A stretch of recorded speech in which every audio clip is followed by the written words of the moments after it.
ஸ்ரீமதே ராமானுஜாய நமः.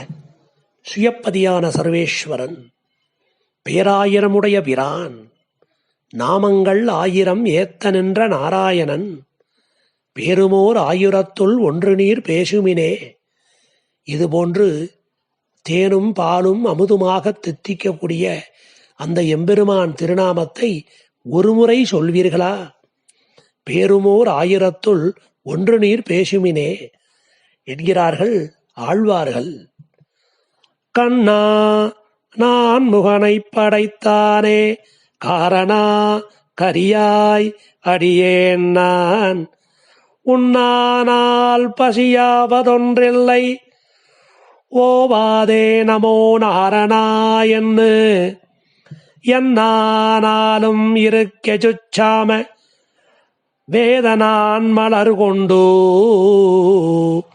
உணபாதம் நன்னானால் அவை தத்துருமாகில் அன்றெனக்கவை பட்டினினாலே என்று பெரியாழ்வார் உண்ணாத நாளான உடல் பட்டினியை பற்றி இங்கே சொல்லவில்லை. ஓம் நமோ நாரணாவென்னு என்னானாலும் அப்படி அந்த எம்பெருமானுடைய திருநாமங்களை இந்த வாயாலே சொல்ல வேண்டும். இந்த வாய் படைத்த பயன் என்ன? அவன் திருநாமங்களை வாய்விட்டு சொல்லுவது. நான் அப்படி அந்த எம்பெருமான் திருநாமங்களை சொல்லுகிறேன், 1000 நாமாக்களையும் சொல்லுகிறேன், எனக்கு என்ன பயன் கிடைக்கும்னு கேட்டார்கள் இந்த சம்சாரிகள். அதிலே ஒருவருக்கு ரொம்ப நாளா ஒரு உடல் வியாதி, ஒரு மனக்கவலை. அந்த கவலை தீருவதற்காக 1000 நாமாக்களையும் சொன்னார். உடல் வியாதியும் போயிடுத்து, மனத்துயரும் நீங்கிற்று, நாமாவை சொல்றதை நிப்பாட்டிட்டார். இது முதல் வகை. இரண்டாவது வகை, அவருக்கு ஏதோ ஒரு எதிர்பார்ப்பு, நல்ல வேலை வேணும், உத்தியோகம், நல்ல கிரகம் வேணும், அந்த கிரகத்தை ஆள்றதுக்கு கிரகிணி பத்தினி வேணும், புத்திர பௌத்திரர்கள் வேணும், ஐஸ்வர்யம் வேணும். இதுக்கெல்லாம் அந்த நாமாக்களை சொல்ல தொடங்கினார். இது எல்லாம் கிடைச்சிருத்தோ, கிடைச்ச உடனே நாமாவை சொல்றதை விட்டுட்டார். இது 2வது வகை. 3வது வகை என்னன்னு கேட்டோம். ரொம்ப நாளா சொல்லிட்டு இருக்கேன் பகவானுடைய திருநாமத்தை, என்னுடைய நாக்கு அந்த வாய் இருக்க, அந்த எச்சில் வாயை சுத்தி பண்ணிக்கிறேன், அமிர்தமா இருக்கு, தேனும் பாலும் அமிர்தமாக தித்திக்கும் திருநாமங்களா இருக்கு, அந்த ருச்சியே எனக்கு போரும், வேற ஒன்றும் வேண்டான்ட்டார் அந்த அனன்ய பிரயோஜனர், அந்த ராமானுஷ அடியார். அப்ப அந்த அடியார்களுக்கு இந்த நாமாவை சொல்லுவதே பயன், வேறொரு பயனை எதிர்பாராதவர்கள். இவர்களுக்கென்றே பூர்வாச்சாரியர்கள் ஒரு கதையை சொல்லியுள்ளார்கள். ஒரு செம்படவன் மீன் பிடிக்க போறான், நடு கடலுக்கு போயிடுறான். அந்த இடத்துல வலைய வீசறான். அன்னைக்கு அபூர்வமான மீன்கள்லாம் கிடைச்சது.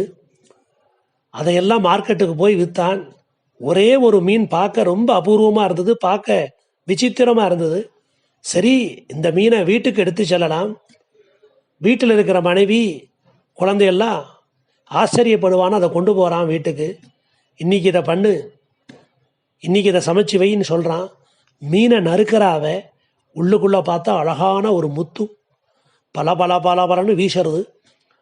உடனே அந்த செம்படவனை கூட்டு, நமக்கு முத்து கிடச்சிருக்கு, அந்த தெருக்கோடியில் கடைவீதி இருக்கு, அங்கே இருக்கிற நகை வியாபாரிகிட்ட போய் இதை காமிங்கோ, பணத்தை வாங்கிட்டு வாங்கோ, நாம குழந்தைகளுக்கு துணிமணி எல்லாம் வாங்கிக்கலாம், இனிப்பு பண்டங்கள்லாம் வாங்கிக்கலாம், போயிட்டு வாங்கோ அப்படின்னா. இவன் நேராக கொண்டு போய் கொடுத்தான். ஏதோ பளபளக்கிறது, ஒரு கண்ணாடி இது மாதிரி இருக்கு அப்படின்னு. அது அற்புதமான ஒரு வைரம், நவரத்னத்துல மிக உயர்ந்த ரத்னமா இருக்கு. சரி, இது ஒரு கண்ணாடி இதுதான்னு சொல்லி அவனுக்கு சொல்பமா ஒரு பணத்தை கொடுத்து அனுப்பிச்சிடுறான். ஒரு 10 ரூபாயை கொடுத்து அனுப்பிச்சிடுறான்.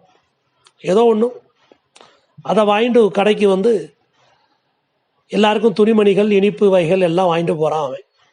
இந்த மாதிரி தான் பகவன் நாமாவை உடல்ல வியாதி தீரணும், மனக்கவலை போகணும்னு சேவிக்கக்கூடியவா. ரெண்டாவது வகை, அந்த வியாபாரி என்ன பண்ணா, அந்த உயர்ந்த அந்த ரத்னத்தை எடுத்துட்டு போய் ராஜாட்ட கொண்டு கொடுத்தான். ராஜா கையில் வச்சு வாங்கி பார்க்குறார். பல பல பலன்னு எல்லா திசையிலையும் ஒளி வீசுறது. உடனே மந்திரிகள்லாம் கூட்டு காட்டுறார். அதில் அறிவில் சிறந்தர் ஒருத்தனை கூட்டு கேட்குறார், இது என்ன பார்த்து சொல்லும்னு ஒன்னே.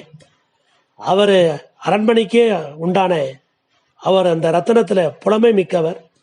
அவர் பார்த்துட்டு ரொம்ப அபூர்வமாக இருக்குது, இது யாருக்கும் கிடைக்காது, இவர் கொண்டு வந்து கொடுத்துருக்கார், இந்த வியாபாரிக்கு ஒரு தொகையை கொடுத்துருன்னு சொன்ன உடனே வியாபாரிக்கு ஒரு தொகையை கொடுத்துட்றார் அந்த தேசத்து ராஜா. அரசன்ட்டேந்து வாங்கின அந்த செல்வத்தோடு மகிழ்ந்து போகிறான் அந்த நகை வியாபாரி. அந்த மாதிரி ரெண்டாவது வகை, செல்வத்துக்கு ஆசைப்பட்டு திருநாமங்களை சொன்னவா. இந்த மூணாவது வகை சொன்னனே, வேறு பயனே இல்லை, அந்த நாமாவை சொல்றதே பயன். அந்த மாதிரி இந்த ராஜா, இந்த பக்கத்து தேசத்து ராஜா, தன்னை விட பெரிய ராஜா, அவளுக்கெல்லாம் கொடுக்கல, தனக்கு இணையான உள்ள ராஜாக்களுக்கும் கொடுக்கல. உடனே தன்னுடைய மகுடத்தில் அதை பதிச்சு வச்சுட்டான். மகுடம் அன்று முதல் ஒளி வீச தொடங்கியது. அதே போலத்தான் இந்த நாமாக்களை சொல்ற காலத்துல நமக்கு தேனும் பாலும் அமுதுமாக தித்திக்கிறது. அந்த பயன் நமக்கு போரும். ஆனா இந்த நாமாக்களை சொல்வதால நமக்கு உண்டான துயரங்கள் நீங்குவதும் மங்களங்கள் உண்டாவதும் நமக்கு அது தானே அடைந்து விடும். நாம் அதை பற்றி ஒன்றும் நினைக்க வேண்டாம். நமக்கு அந்த நாமாக்களை சொல்லுவதே பயன்.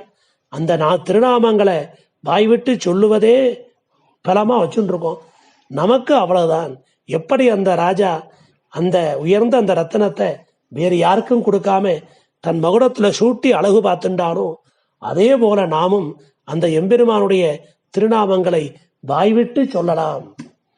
அதனால் நமக்கு நோய் விட்டு போகும். என்ன நோய் போகும்னு கேட்டோம். இந்த சம்சாரம்தான், இந்த மாறி மாறி பலபரப்பும் பிறக்கிற அந்த நோய் தான். அந்த சம்சாரமாகிற அந்த அரும் பெரும் கொடிய நோய் நம்மை விட்டு அகலும். எல்லா மங்களங்களையும் அது கொடுக்கக்கூடியது என்று பெரியோர்கள் திருநாம வைபவத்துக்குன்னு, திருநாம சங்கீர்த்தனுக்குன்னு களவு சங்கீர்த்திய கேசவம் என்று சொல்லி இந்த திருநாம வைபவத்தையும் திருநாம சங்கீர்த்தனத்தையும் பல்வேறு இடங்கள்ல நிறைய அனுபவித்திருக்கார்கள். அந்த அனுபவத்துல இது மிகச்சிறிய ஒரு அனுபவம். ஸ்ரீமதே ராமானுஜாய நமக.